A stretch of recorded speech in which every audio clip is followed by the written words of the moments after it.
sa Kanya. Amen?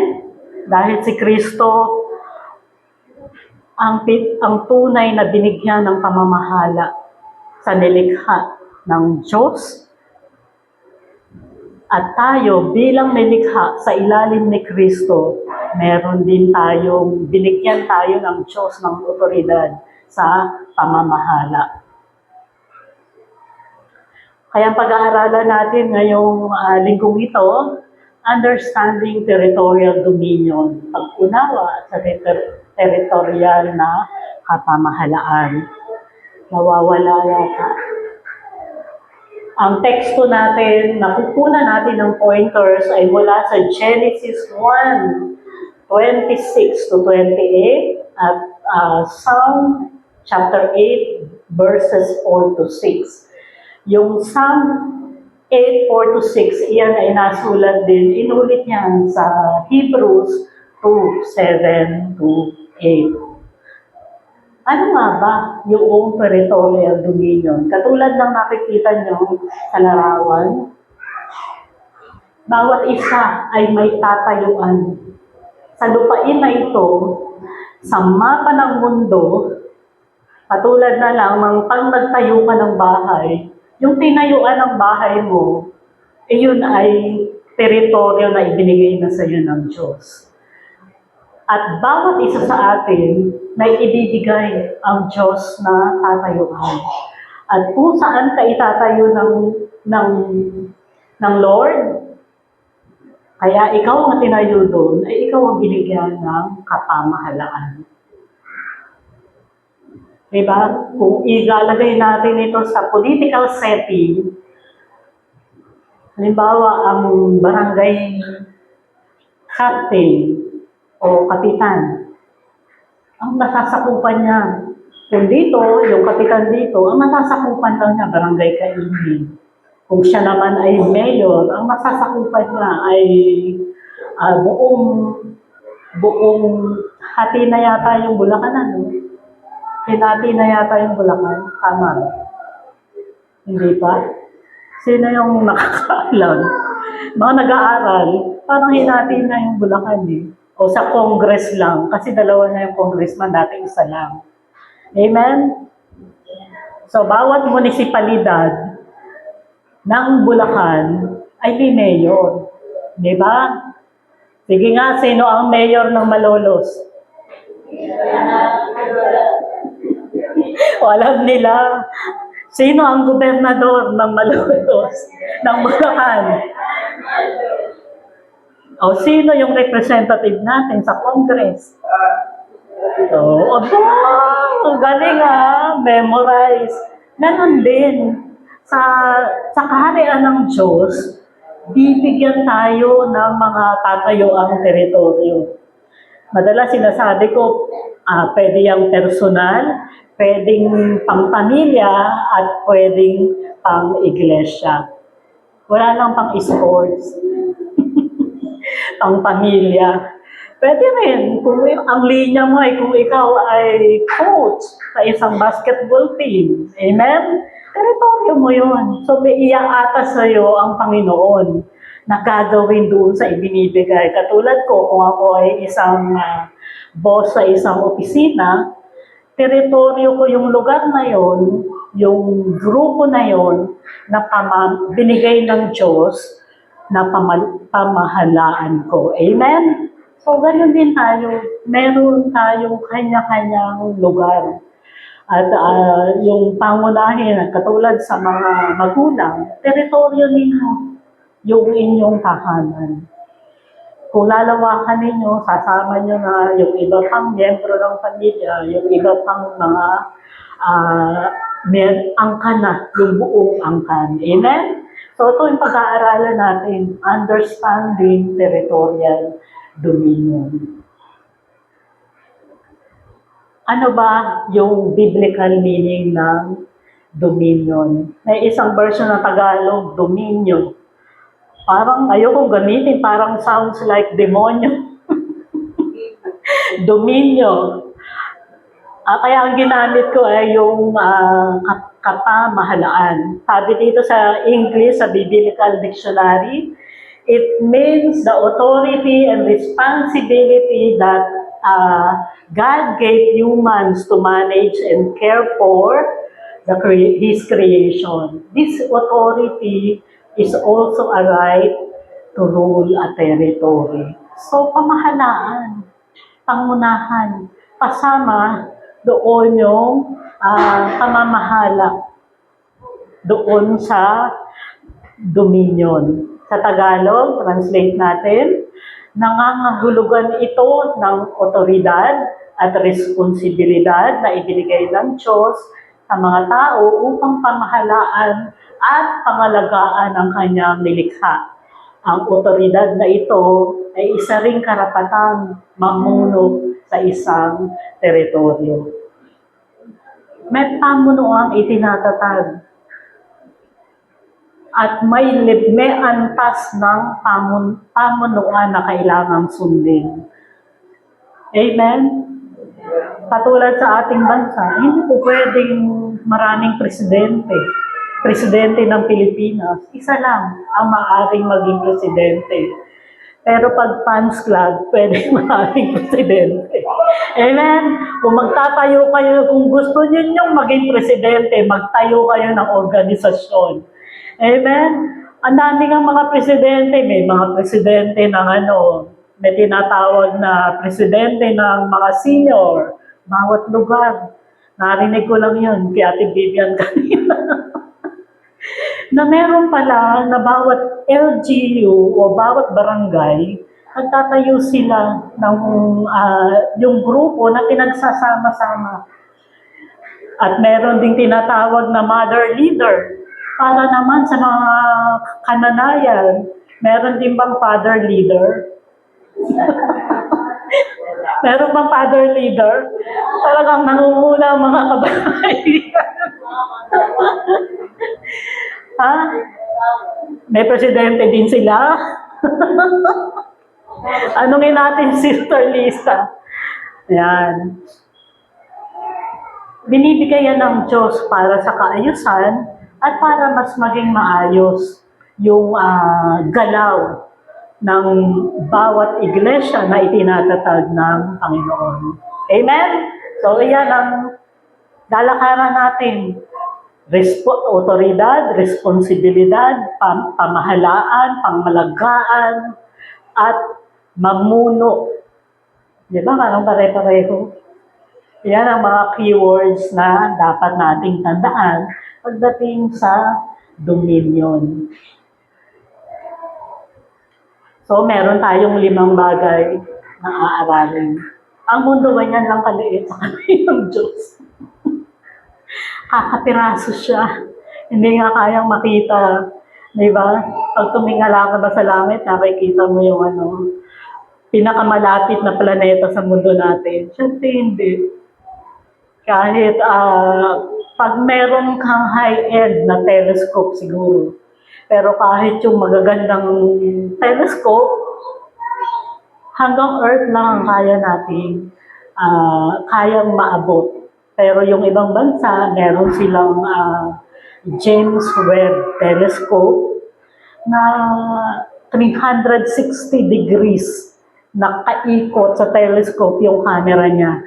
Kaya kaya niyang pag gumagalaw siya sa space o sa universe, nakikita yung lahat ng nakapaligid. Subukan ninyong mag-research. Nakikita niyo na kung anong itsura ng mga ng outer space. Kung paano ay hindi nahuhulog. Ito ay mga gas, pero hindi nahuhulog sa ating kalupaan. Para sa una, dominion is a superior role for man over other creation. Ang pamamahala ay superior na tungkulin ng tao para sa ibang mga nilikha. Sino ba ang unang nilikha? Sino ang taong unang nilikha? Si Adan at si Eva. At sa pagkalikha pa lang, malinaw na sinabi ng Diyos kung ano ang role ng tao. Kung ano ang dapat nilang gampanan. Parang sinasabi dyan, ibinigay ko sa iyo mundo ito. May tungkulin kang gagampanan doon sa nilikha kong mundo na para tirahan mo. Mula sa Genesis 1, 26-27, pag nakakita kayo ng tatlong dot, ang tawag doon ellipsis, ibig sabihin, pinutol ko yung second part. Sa 26, then God said, let us make man in our image after our likeness. Sa 27, God created man in His own image. In the image of God, He created him, male and female.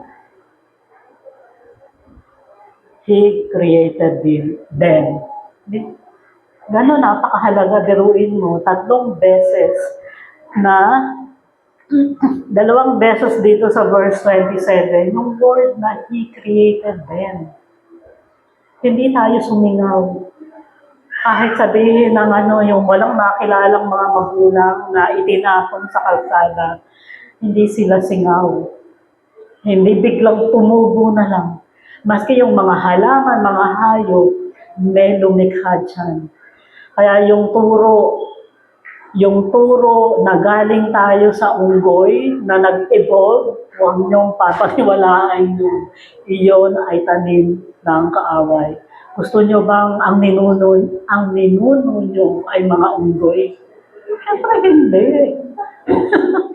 Sabi ni Ate Perry, kung mukhang unggoy. Hindi tayo galing doon. Joke lang yon. Amen? Sabi ng Diyos, after our likeness, hindi bungang unggoy yung ating Diyos. Kung makakakita ka ng perfecto na imahe, walang iba yun, kundi ang ating Panginoon. At yung pagkalikha ng Diyos, dahil may purpose tayo. Baka ang purpose mo ay pag mga lolo't lola, mag-alaga ng apo. Pagkatapos ng mga anak, apo na. O baka ang purpose mo ay magpaligaya ng mga misis. Diba? Magpaligaya ng mga husband. Pero ang unang-unang purpose natin, to please God, magpaligayahin ng Diyos, bigyang lugod ang ating Panginoon. Sa Tagalog, sinabi ng Diyos, lalangin natin ang tao sa ating larawan, ayon sa ating wangis. Kaya't nilalang ng Diyos ang tao ayon sa kanyang sariling larawan, ayon sa larawan ng Diyos, siya nilalang. Sila'y kanyang nilalang na lalaki at babae. Amen? So, nilalang ang tao dahil meron tayong mahalagang tungkulin, mahalagang gagampanan sa kanyang nilikha. Amen?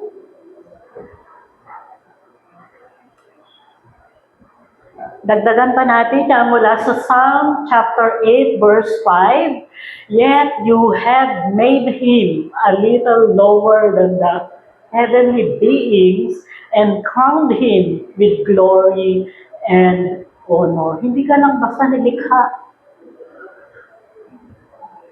Sa ibang version, lower than the angel. Sa ibang version, a little lower than God. Espesyal ang pagkalikha ng Diyos sa tao.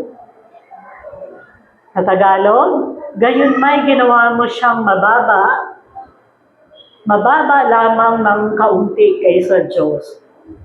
Dito sa Tagalog version, gayon may ginawa mo siyang mababa lamang ng kaunti sa Diyos at pinutungan mo siya ng kaluwalhatian at karangalan.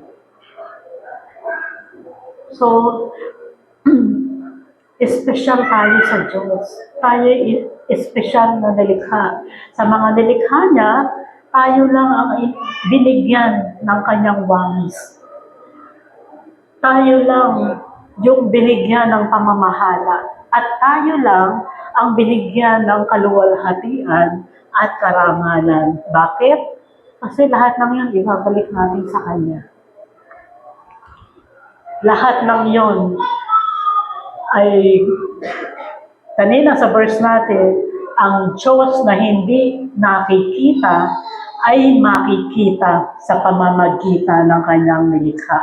At kasama kayong lahat doon. Amen? Yung Diyos na hindi nakikita ay makikita sa pamamagitan ng Kanyang mga anak.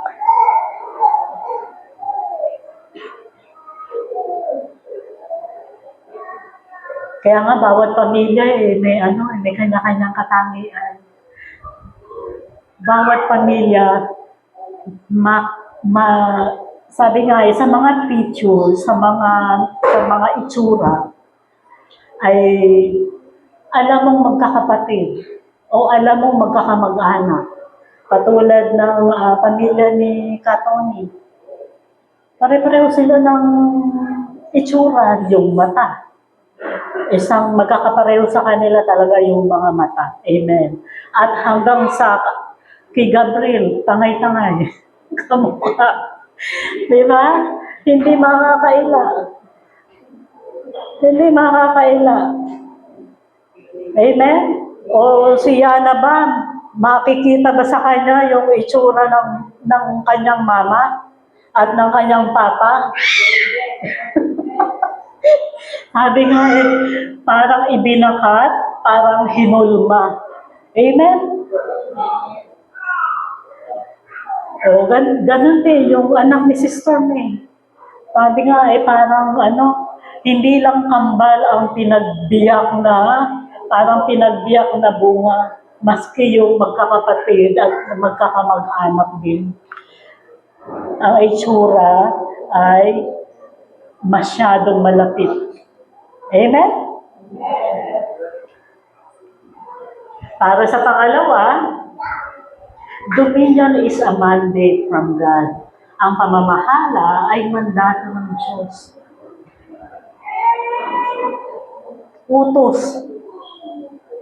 Utos ng Diyos. Katulad ng inutusan ng mga kalalakihan na nagpapamilya na siya yung maging ulo ng tahanan. Amen? At ito rin ay mandato. Madalas na naririnig ko yung mandato sa mga politiko pa rin.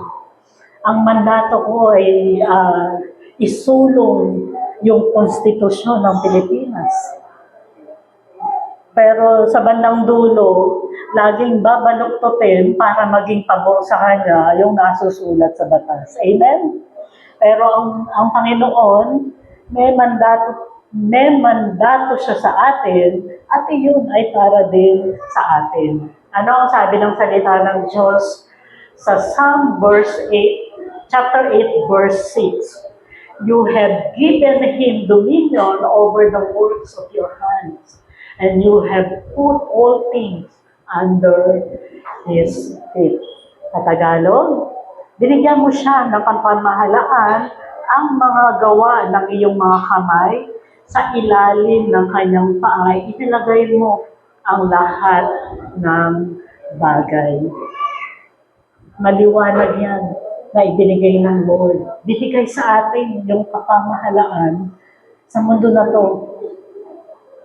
Kapalagay nyo ba napapangalagaan ng mga tao yung mundo na ibinigay ng Diyos? Parang hindi masyado, no? Bakit hindi masyado? Yung mga illegal loggers, panay putol ng puno na nagdudulot ng pagbaha, paglalandslide. Ano pa? Yung mga ginagawa ng tao, yung pagtatapon ng basura sa ilog na lumalason sa laman ng dagat. Amen? Ano pa, yung hangin, napupulyot dahil sa maling pag-aalaga ng tao. Amen?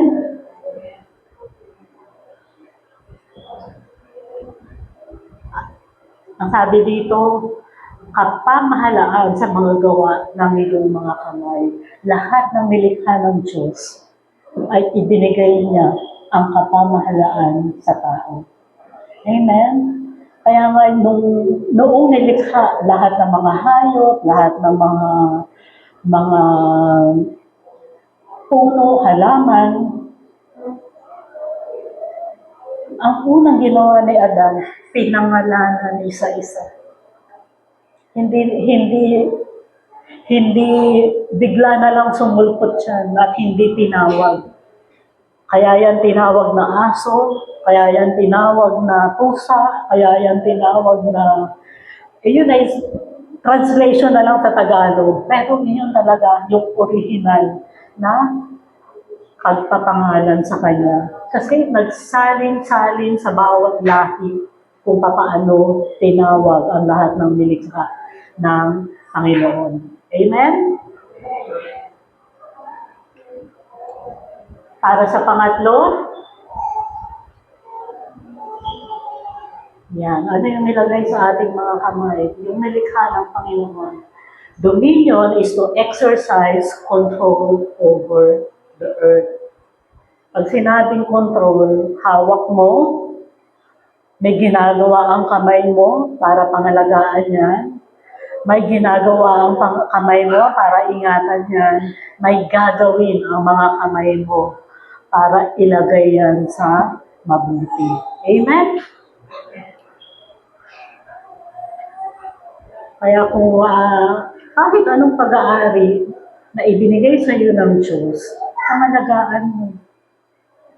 Dahil yung pangangalaga mo dyan, pagpapakita ng magandang pamamahala.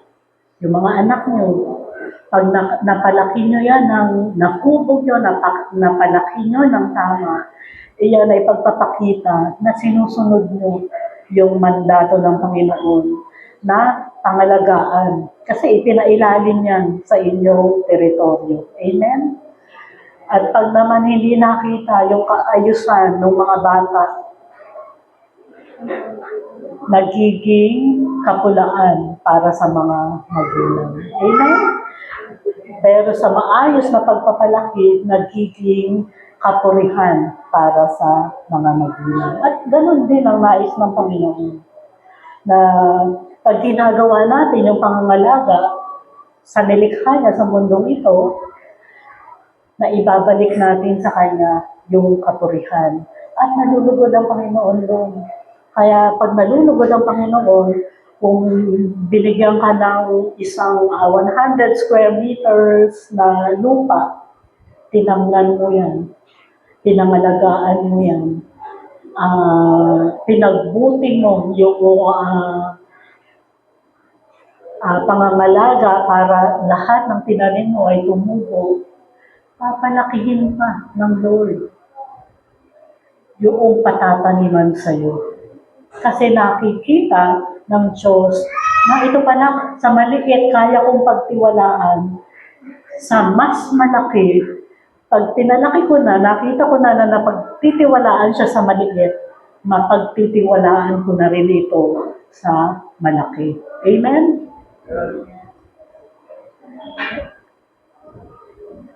Kaya yung iba, sige, sa politics ulit. Barangay chairman muna ang takbo. O kaya, ano ba yung pinakamababa? Kagawad. Kagawad muna. Naging mabuting kagawad siya, nagustuhan ng mga tao at nakita ng Diyos yung tama niyang pamamahala. Susunod, aakyat niya siya. Tatakbo na bilang bilang barangay captain. Amen? Susunod nun bilang board member. Susunod nun vice mayor na, mayor, governor, vice governor, governor. Susunod nun congress na. Susunod nun, Senate na. Ganon nagpapalaki ang Panginoon doon sa kaya niyang pagtiwalaan ng paghawak ng pamamahala. Amen? Kaya makita sa atin, kung nakikita ng Diyos na maganda ang pamamahala mo sa tahanan mo, sa trabaho mo, papalawakin pa ng Lord ang ipapasakop sa iyo na teritoryo. Maski sa ating iglesia, kung ang mga tao rito napapakain ng tama, naggagabayan sa tamang paglago sa espiritual, makikita yun sa lahat ng membro at makikita yun nung nasa labas. At iyon ang magiging dahilan para maisama sila sa kawan na pinangangalagaan ng Diyos dito sa iglesia na to. Amen? Balikan natin yung sa Genesis 26. Sabi dito sa English, ulitin lang natin, ang babasahin ko lang ay yung mula sa red. Binasa na natin kanina yung first part.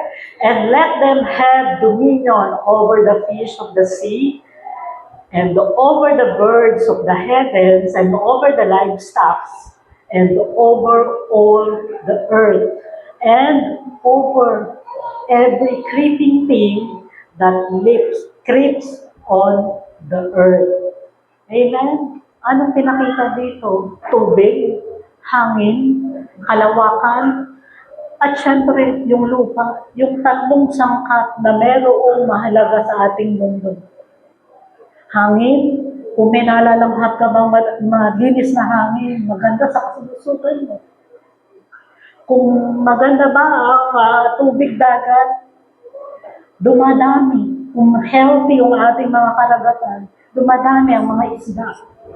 At syempre, yung pag-aalaga, yung livestock, at syempre yung paghahalaman, pagtatanim.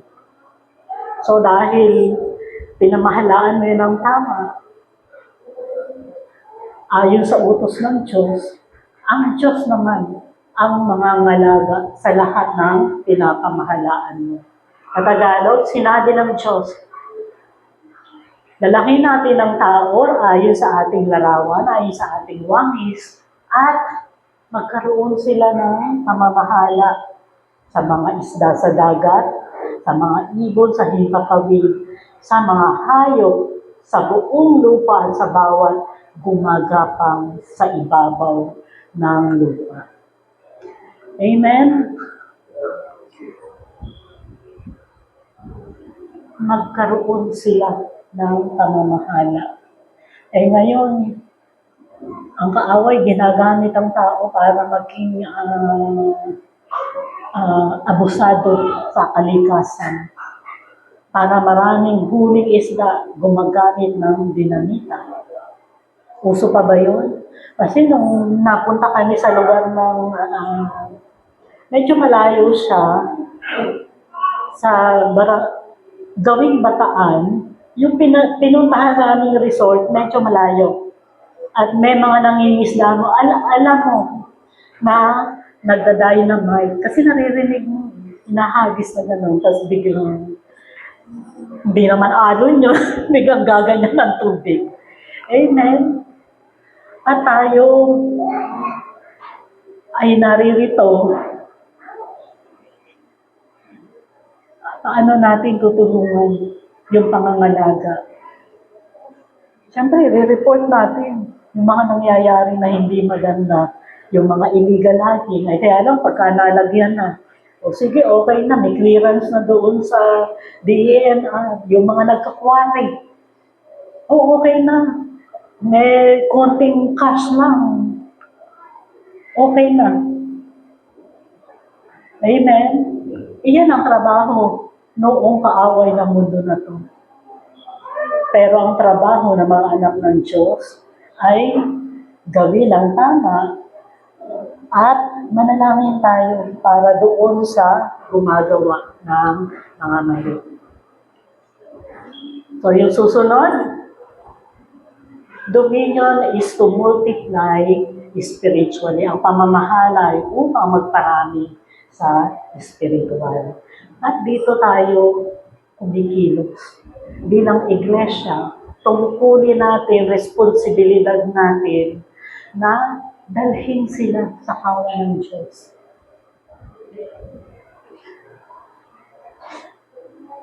Hindi cloning, kundi yung mga kaluluwa na naghahanap sa Diyos, dalhin natin doon na kung saan yung mga kapareho nating mga naghahanap sa Diyos ay magkatipon-tipon at sumamba sa Diyos ng langit. Basahin natin doon sa Genesis 1 verse 28. And God blessed them. Sino to? Si Adan at si Eva.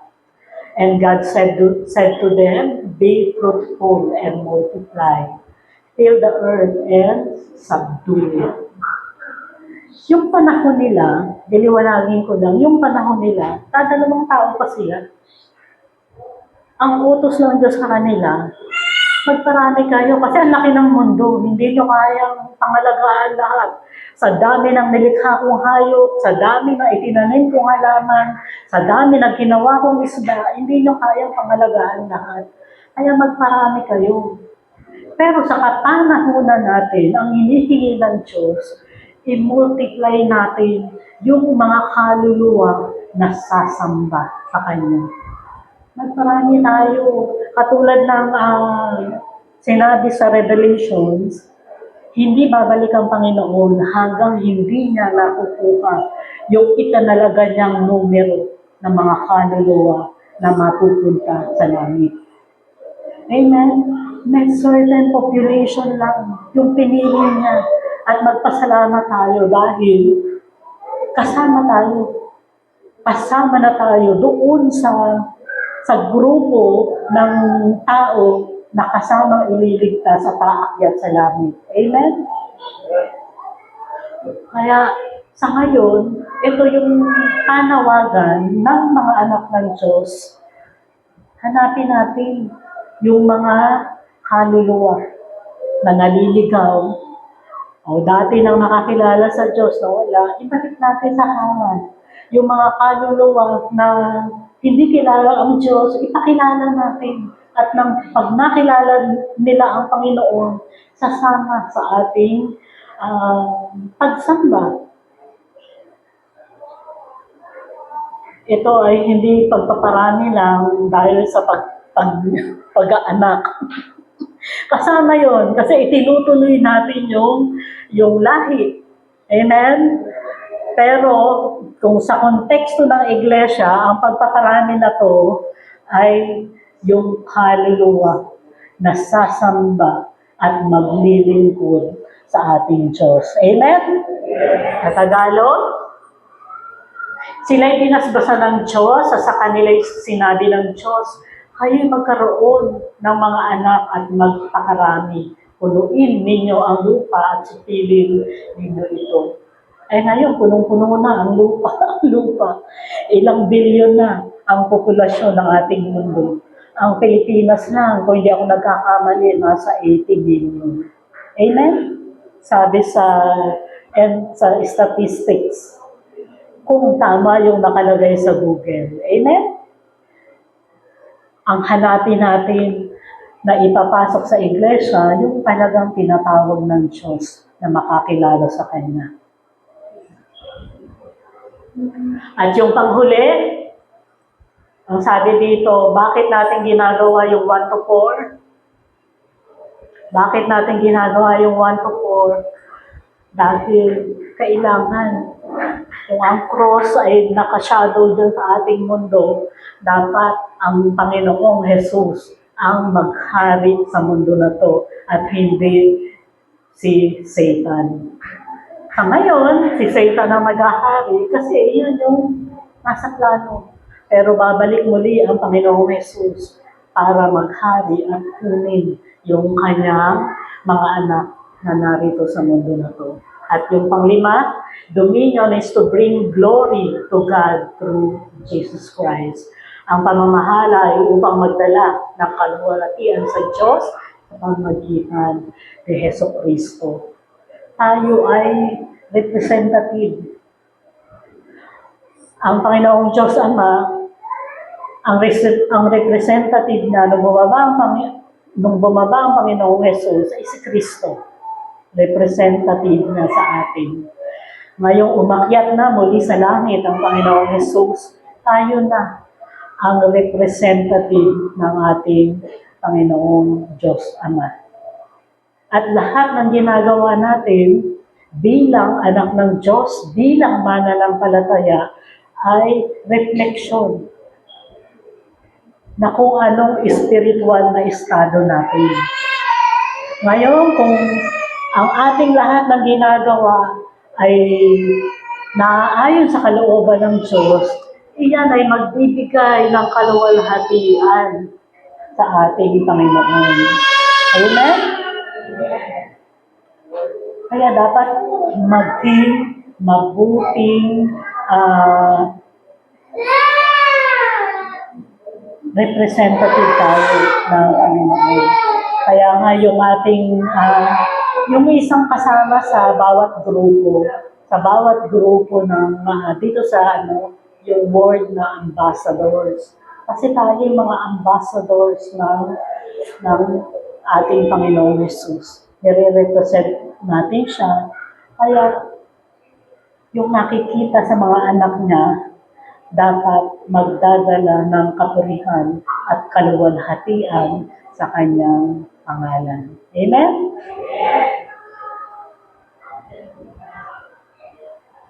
In 1 Peter chapter 4, verse 11, whoever speaks as one who speaks oracles of God, whoever serves as one who serves by the strength that God supplies, in order that in everything God may be glorified through